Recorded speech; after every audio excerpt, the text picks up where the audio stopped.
Jamais sans la grâce, une dévotion matinale qui vous connecte à la pensée de Dieu et vous donne la provision du ciel au quotidien. Bonjour chers amis, chers internautes, chers téléspectateurs, nouvelle journée, nouvelle provision. Bienvenue dans cette nouvelle dévotion, précieux Jésus. Merci, parce que sans toi nous ne pouvons rien, mais avec toi nous faisons des exploits.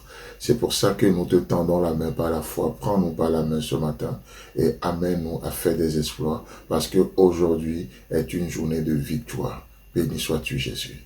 Amen. Alors, chers amis, chers internautes, Jean chapitre 10, le verset 10. Le voleur ne vient que pour dérober, égorger et détruire. Mais moi, parlant bien sûr de Jésus-Christ, je suis venu afin que les brebis aient la vie et qu'elles soient dans l'abondance. Amen.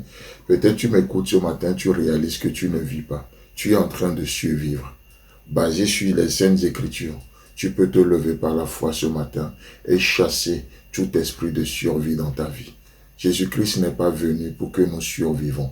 Il est venu pour que nous ayons la vie. Dans chaque domaine, nous proclamons la vie. Là où règne la pression, nous proclamons la vie. Là où règne la dépression, nous proclamons la vie. Là où règnent les mauvaises choses, les malédictions, nous proclamons la vie de Dieu et nous la déclarons en abondance dans tous ces domaines. Que la vie de Dieu envahisse vos pensées. Que la vie de Dieu envahisse ton cœur ce matin, que la vie de Dieu jaillisse même dans tes émotions, afin qu'elles soient purifiées au nom puissant de Jésus. Telle est l'œuvre accomplie, tel est le prix qui a été payé pour que vous soyez, non seulement vous vivez, mais que vous vivez la vie de Dieu en abondance. Dieu ne donne pas à compte-gouttes. Jésus-Christ dit, je suis venu.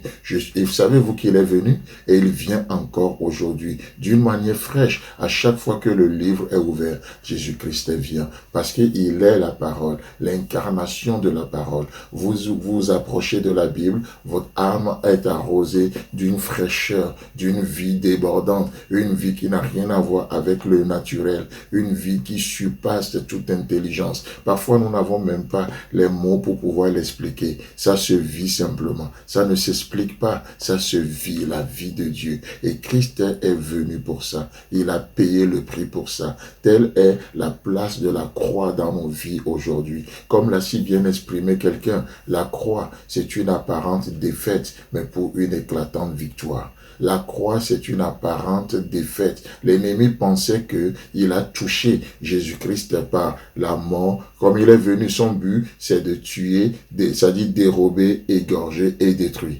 Et Christ, en mourant sur la croix, l'ennemi pensait qu'il avait atteint son objectif. Mais laissez-moi vous dire que c'était une apparente défaite, mais pour une victoire éclatante. Cette victoire est à toi, cette victoire est à moi aujourd'hui. C'est pour ça que Jésus-Christ est venu, c'est pour ça qu'il vient encore. Alors dans chaque domaine de ta vie, tu as le droit de proclamer cette vie en abondance.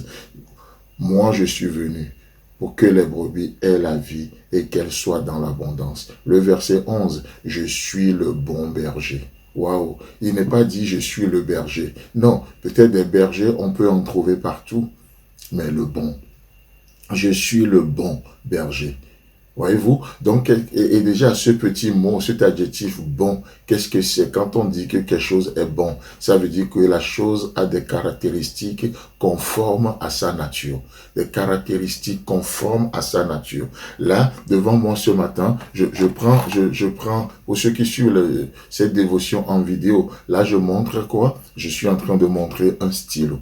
Quand je dis que je vous dis que ce n'est même pas un stylo, ou je ne peux pas qualifier ça de stylo. Bien que ça a l'apparence d'un stylo, peut-être parce que son caractéristique n'est pas conforme à ce qu'on attend d'un stylo. Voyez-vous? Donc, tant que ce stylo n'est pas capable d'écrire, n'est pas capable d'écrire, de tracer, de faire ce qu'on attend d'un stylo, je peux dire ce n'est pas un stylo. Voyez-vous? Donc, quand Jésus-Christ dit « Je suis le bon berger », ça veut dire quoi? Ça veut dire qu'il a des caractéristiques conformes à ce qu'on appelle un berger.